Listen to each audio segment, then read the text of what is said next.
Okay, so I was playing chess yesterday and I had a huge epiphany about what you're supposed to do in the opening. So just hear me out here. Pawns are worth one. Knights and bishops are worth 3.5. Rooks are worth 5. Queens are worth 9. But kings are worth the entire game. Kings are worth infinity. Why aren't we using that? Why are we just castling and tucking our king away at the end of the board? We need to be developing it with the rest of the pieces. We always keep it in the side, but if we attack with our king, it's going to cause so much destruction. It's worth even more than a queen. It's worth infinity. We have to use that. So you might be wondering, what kind of opening should I play? How do I develop my king? Well, that's what I'm here to show you. You start with f4, right?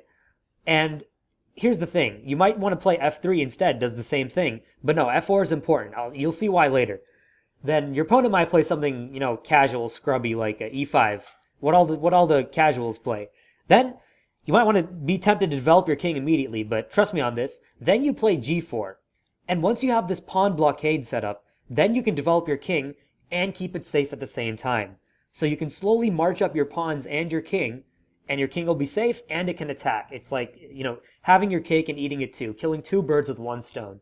And if your opponent isn't already devastated by this attack, then they will be soon. They can try gimmicky moves like, queen to h4, just giving a check in desperation. But all you got to do is play knight to f3, and that's why you play f4 earlier, so that you can move the knight to the f3 square. And they have to run away, otherwise they're going to lose their queen. And at that point, you can develop your king to f2.